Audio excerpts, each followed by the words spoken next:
Si on arrive à un moment où les frères musulmans, grâce à leur habileté à retourner le droit contre nous, font échouer des tentatives de riposte et de règlement de la part du gouvernement français, alors là, les choses risquent de se tendre.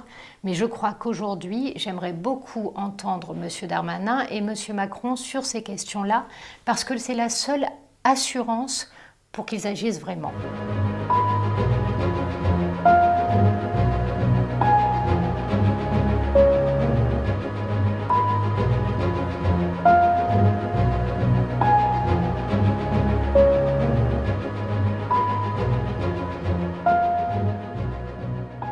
Pour moi, il faut qu'il y ait un avant et un après Conflans, tout simplement parce qu'aujourd'hui, la population a pris conscience qu'elle était attaquée sur son sol et que cette attaque était politique, puisque les gens qui sont ciblés ne le sont pas par hasard. En fait, c'est une logique d'assassinat politique qui est en train de se dérouler sur notre sol. On a d'abord eu les Charlie, ce qui était une manière d'essayer de dire stop à la liberté d'expression et d'imposer le blasphème par le meurtre et par la rue.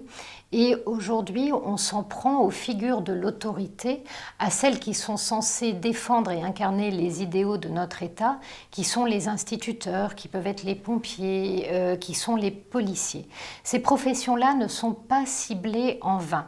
Si vous regardez toute la doctrine des frères musulmans, une de leurs principales cibles est la jeunesse et le système éducatif. Pourquoi? Parce que toute l'idée des frères musulmans, c'est de nier l'hypothèse individuelle. Autrement dit, un musulman, il appartient forcément à l'islam, et pour être un bon musulman, il doit partager un certain nombre d'idéaux. Et ces idéaux, c'est une société parfaitement fermée et séparatiste dans laquelle on met en avant le refus de la sociabilité ordinaire française. Par exemple, la femme ne doit pas être l'égale de l'homme et le symbole qui le prouve, c'est le voile. On est dans une logique où la religion doit tout diriger, donc le blasphème est impossible à accepter. Et on est en plus dans une logique où l'individu n'existe pas, le nous est plus important que tout. Le nous se définit par la référence religieuse, par le respect dû aux figures de la religion, notamment aux prophètes de l'islam. Et donc toute personne attaquant le prophète de l'islam insulte chaque musulman individuellement. Bien sûr, ça c'est la représentation des islamistes. Malheureusement, cette représentation-là est en train d'être inculquée à de très jeunes personnes. Comment est-ce qu'on implante ces idées-là dans les têtes? En narguant l'idée qu'il y a une persécution des musulmans. Pourquoi est-ce très important de faire croire à toute une communauté qu'elle est persécutée? D'abord, est-ce vrai? Après tout, le racisme, ça existe. Il y a des actes anti-musulmans et on ne peut pas le nier. Simplement, la vérité, c'est que quand vous regardez les statistiques, les premières personnes à se faire agresser à cause de leur religion sont les chrétiens. Vous avez un peu plus de 1000 actes anti-chrétiens par an. Ensuite, ce sont les juifs qui subissent à peu près 500 actes antisémites ou anti-juifs par an, alors qu'ils ne représentent que 1% de la population. Et les derniers, ce sont les musulmans. On comptabilise un peu plus d'une centaine d'actes. Bien entendu, chacun de ces actes est insupportable et ne doit pas être accepté, mais on voit bien qu'on est très très loin d'une persécution de la communauté musulmane, bien au contraire. Alors, pourquoi installer finalement ce mythe dans les têtes? Tout simplement parce qu'à partir du moment où vous êtes persécuté, et persécuté par un État qui est présenté comme raciste, le fait d'attaquer cet État ou de s'attaquer aux figures de l'autorité, ça n'est pas de la violence politique, ça devient de la justice. Vous n'attaquez pas des policiers, des instituteurs, vous attaquez des bourreaux qui s'en prennent à votre culture et qui empêchent les gens de réaliser ce pourquoi ils sont programmés, autrement dit, d'être de bons musulmans. Ce qui veut dire aussi que pour les islamistes, être musulman n'est pas une protection suffisante. Encore faut-il que vous soyez musulman comme eux souhaitent que vous le soyez, car si vous ne l'êtes pas, alors pour eux vous êtes presque un apostat et donc vous êtes tout aussi bon à tuer que les koufars. Voilà pourquoi aujourd'hui dans le monde, beaucoup de victimes des islamistes sont des musulmans.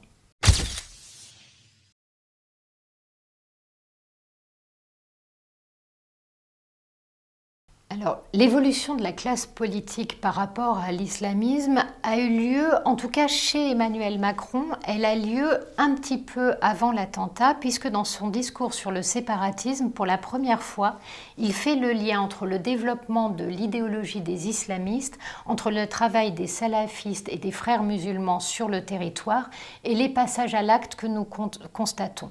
Donc, dès son discours sur le séparatisme, il identifie le fait qu'on a au sein de la France une contestation de notre contrat social qui est faite par un mouvement politico-religieux qui a une façade légale, ce serait par exemple le mouvement des frères musulmans, l'UOIF, le CCIF, et une façade terroriste, bien qu'elle n'appartienne pas à une organisation en propre, qui sont en fait des commandes, des fatwas qui sont passés et qui sont réalisés sans qu'il y ait de lien très fort entre le commanditaire et l'assassin. Ça, pendant longtemps, on n'a pas voulu le voir. On n'a pas voulu comprendre que derrière le discours sur la France raciste, que derrière le discours sur la nécessité de faire prévaloir la charia sur les lois du pays, il y avait en fait une intention politique construite et il y avait un travail de propagande effectué en direction d'une population. Ça, Emmanuel Macron l'a compris et il le verbalise au moment de sa loi sur le séparatisme.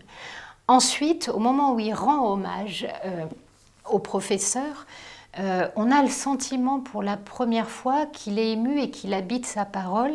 Et pour la première fois, quand à la fin du discours, il dit « Vive la République, vive la France », on n'a pas l'impression que les mots sont trop grands pour sa bouche.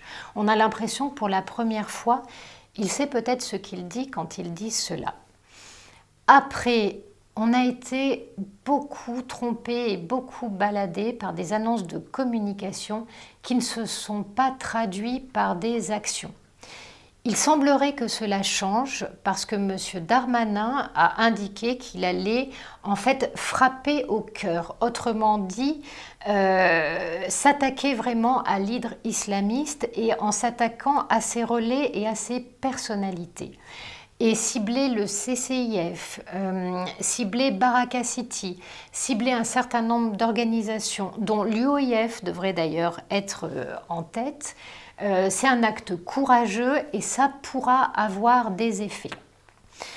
Aujourd'hui, la question, c'est que pour y arriver, il va falloir probablement poser la question d'un certain nombre d'organismes internationaux, parce qu'aujourd'hui, nous sommes liés par le droit. Donc, si on veut s'en sortir, il va falloir peut-être suspendre, renégocier ou sortir de certains organismes. Je pense par exemple à la Cour européenne des droits de l'homme. Plusieurs positionnements sont possibles. Ça peut être de renégocier et de refuser qu'il puisse y avoir des recours individuels devant cette Cour. Ça peut être s'en retirer, limiter ses effets. Bref, en tout cas, ce qui est sûr, c'est que si, au nom du droit international, alors que les Français se sentent attaqués, s'ils ont l'impression que leur représentation veut les défendre, mais que ceux qui les en empêchent sont des accords internationaux, alors là, on risque de se retrouver dans une tension extrêmement forte. S'il y a une chose que l'on ne peut interdire à un pays, c'est d'exercer sa souveraineté pour protéger ses ressortissants. Si on arrive à un moment où les frères musulmans, grâce à leur habileté à retourner le droit contre nous, font échouer des tentatives de riposte et de règlement de la part du gouvernement français, alors là, les choses risquent de se tendre. Mais je crois qu'aujourd'hui, j'aimerais beaucoup entendre M. Darmanin et M. Macron sur ces questions-là, parce que c'est la seule assurance pour qu'ils agissent vraiment. Être prêts à aller jusque-là, en tout cas le dire et l'envisager.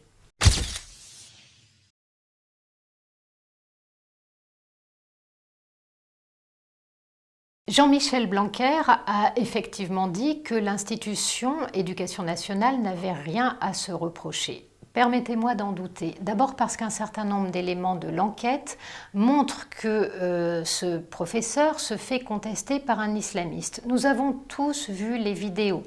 Ne pas se rendre compte qu'on a affaire à quelqu'un de frustre, de peu éduqué, de radical et d'excité, il fallait vraiment manquer totalement d'intelligence et de sens psychologique. Et bien manifestement, l'institution scolaire, elle ne voit pas ça, laisse cet homme entrer dans l'école, accompagné d'un autre islamiste notoire, et met donc à égalité la parole du professeur, sachant la parole du professeur qui suit le programme et qui fait un cours qui est au programme, et de la même manière la parole d'un excité ignorant qui veut créer du buzz et faire des histoires.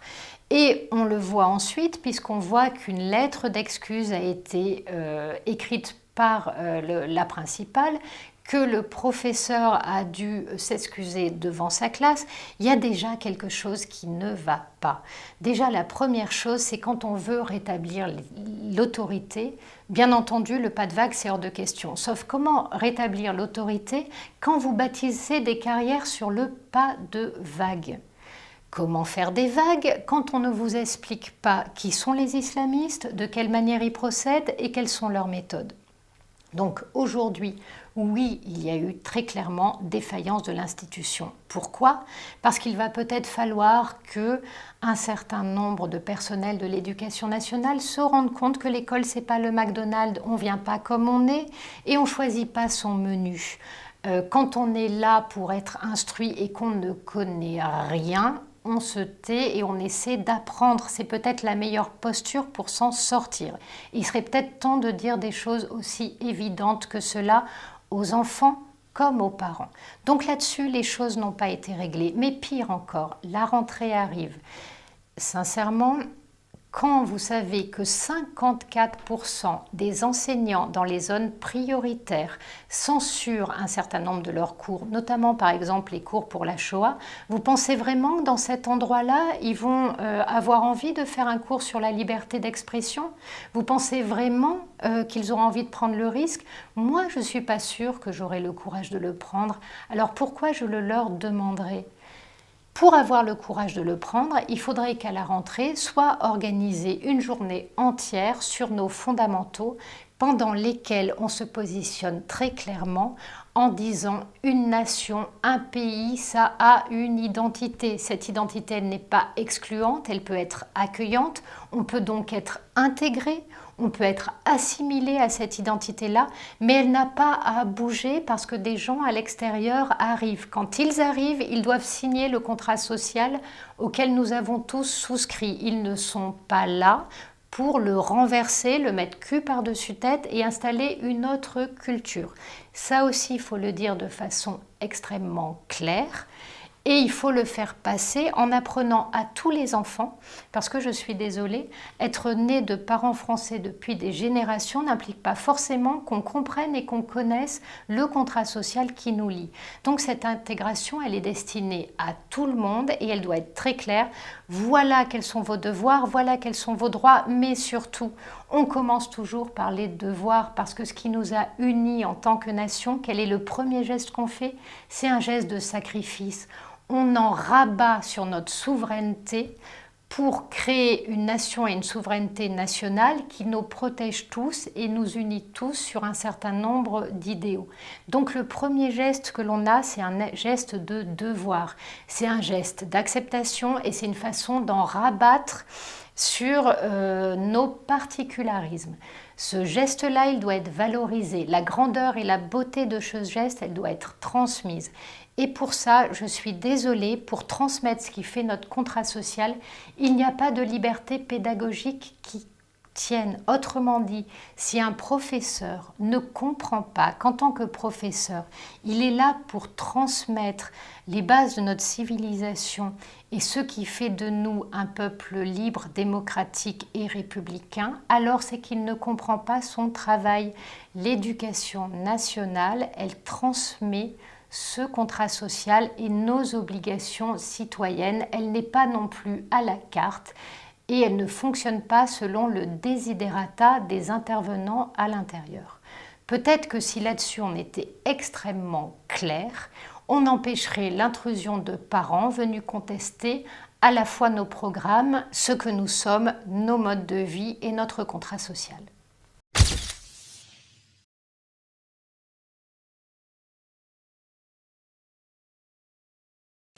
Alors, l'histoire de la mosquée de Pantin est extrêmement intéressante. D'abord parce qu'elle montre cette logique de microcosme.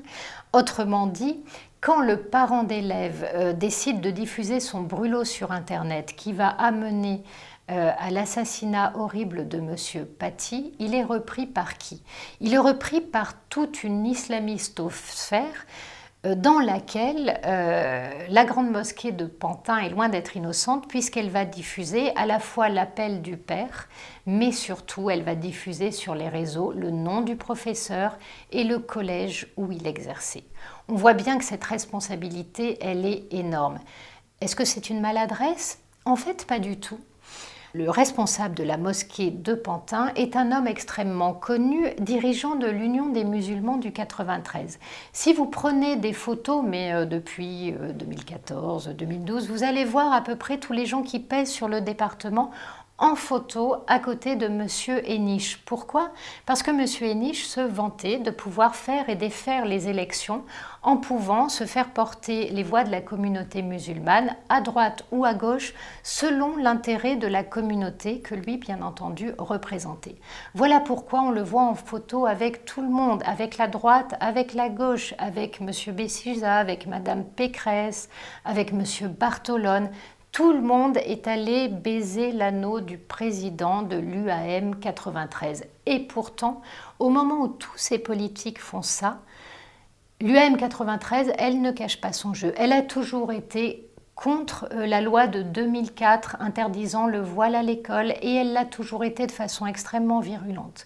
Ils ont toujours été pour l'instauration d'un délit de blasphème et ils l'ont toujours défendu de façon virulente. Il suffit de voir un certain nombre de tweets de ce monsieur. Prenez les grandes dates, prenez par exemple simplement ce qui a été écrit après l'attentat de Charlie pour se rendre compte qu'on n'est absolument pas avec un musulman modéré, on est avec un islamiste. Et cette naïveté, aujourd'hui, nous coûte extrêmement cher. Donc, quand on regarde tout l'environnement autour de la mosquée de Pantin, on a en filigrane tout cet écosystème qui vient d'être révélé apparemment aux yeux étonnés de toute la population et de toute la représentation nationale. Pourtant, cela fait des années qu'un certain nombre de gens attirent leur attention sur ces questions-là. Et ces gens-là, qui ont attiré l'attention là-dessus, l'ont payé très cher. Ils ont subi ostracisation sociale, accusation de racisme, accusation de pencher vers l'extrême droite. On a essayé de les détruire socialement. Aujourd'hui, malheureusement, l'histoire leur donne raison. Espérons que la politique va finir par leur donner tort. Moi, je ne demande que à être démentie par ce gouvernement qui mènerait une action tellement déterminée que toutes nos peurs s'éteignent, parce que finalement, avoir peur, c'est pas le fait d'être attaqué, c'est le fait de ne pas se sentir défendu.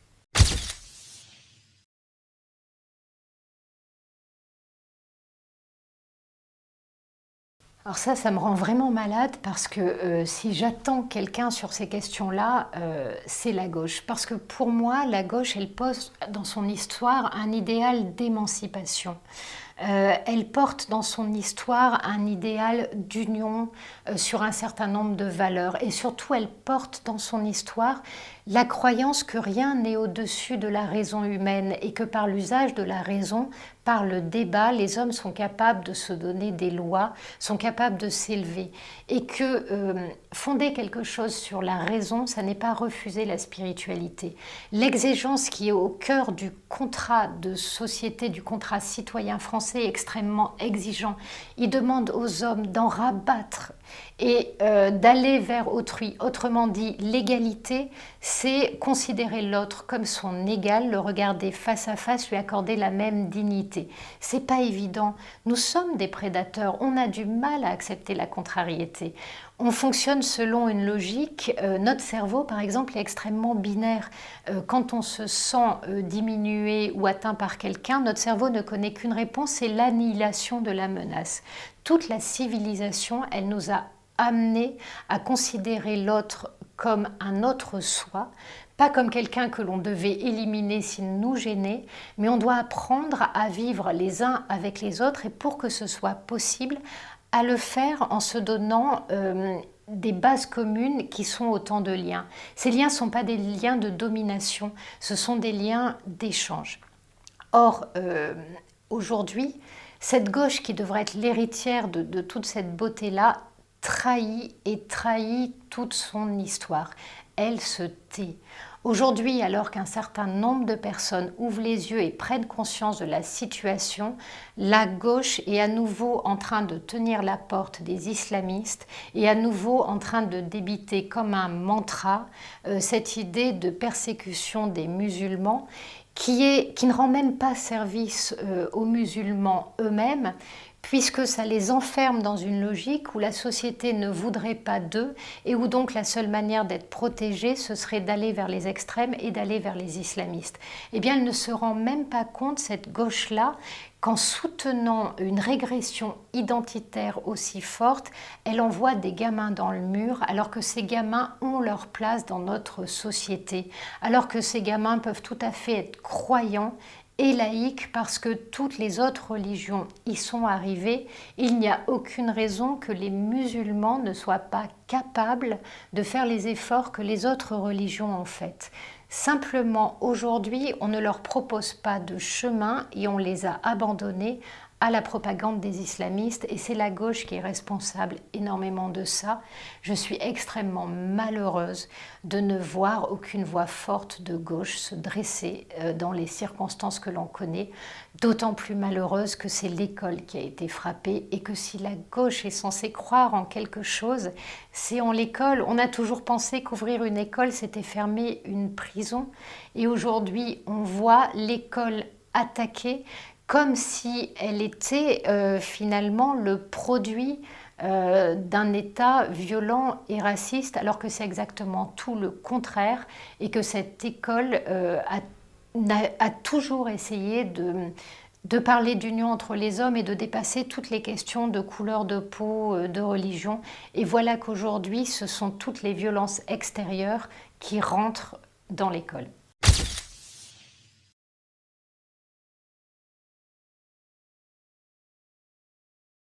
Alors, le refus de manifester dimanche place de la République, c'est même pas passé par la case cerveau, ça m'arrive rarement, ça a été tripal, ça a été violent, ça a été brutal, et peut-être d'ailleurs que je l'ai exprimé sur Facebook avec les mêmes adjectifs, ce qui m'arrive rarement. Ça a été une colère incroyable quand j'ai vu la liste des gens qui appelait à manifester. Pour moi, je ne pouvais pas aller valser au bal des hypocrites comme ça. C'était l'UNEF, c'était le CCIF, c'est tous les gens qui ont construit les rapports de société qui nous ont amenés là où on est. Ce sont les gens qui ont mené des chasses aux sorcières contre tous ceux qui ont essayé d'alerter contre la montée de l'islamisme. Ce sont les gens qui ont organisé la marche contre l'islamophobie, pendant laquelle on est allé hurler Allahu Akbar juste à côté du Bataclan. En fait, c'était pour lutter contre les islamistes aller défiler avec ceux qui leur tiennent la porte, avec ceux qui les légitiment. Parce que quand vous êtes un lanceur d'alerte et que vous êtes attaqué par un islamiste, il y a peut-être des chances qu'on vous défende. Mais les 3/4 du temps, par exemple moi, ce ne sont pas tant les islamistes qui m'attaquent, même si le CCIF ou Baraka l'ont fait, mais ce sont avant tout des gens extrêmement introduits dans le milieu médiatique, dans le milieu associatif, dans le milieu politique. Ceux qui vous attaquent, ce sont ceux qui tiennent la porte aux islamistes et aux indigénistes. Et ils ne sont pas pour rien dans l'ambiance qui amène à ces radicalisations et à terme à ces passages à l'acte.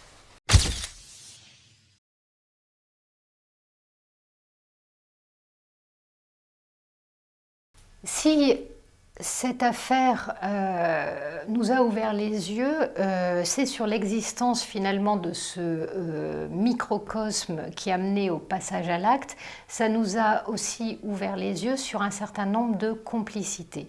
Je prends par exemple l'Observatoire de la laïcité, qui n'a jamais fait ce à quoi il était destiné, autrement dit défendre notre modèle social et défendre la laïcité. Aujourd'hui, il est menacé parce que justement le gouvernement ouvre les yeux. Eh bien, vous avez tous les islamistes les plus notoires qui se portent au secours de cet organisme. Lorsque M. Darmanin a annoncé qu'il allait interdire l'association Baraka City et la grande mosquée de Pantin, tous les islamistes y sont allés, et les indigénistes aussi, y sont allés de leur tweet. Sans surprise, on a retrouvé tous les signataires d'un certain nombre d'appels. Donc tous ces gens, ça va de Tariq Ramadan, en passant par Marwan Muhammad, en passant par Ouria Boutelja. Tous ces gens sont extrêmement connus. Mais là apparaissent au grand jour leurs liens et le fait qu'ils défendent une idéologie commune, puisqu'on a des éléments de langage qui sont extrêmement clairs et qui reprennent tout ce que je vous ai déjà expliqué sur la persécution des musulmans, l'État raciste, et aujourd'hui on a des appels très clairs à la révolte qui ne sont pas loin d'appels à la guerre civile. Donc tous ces gens tombent le masque et c'est très intéressant.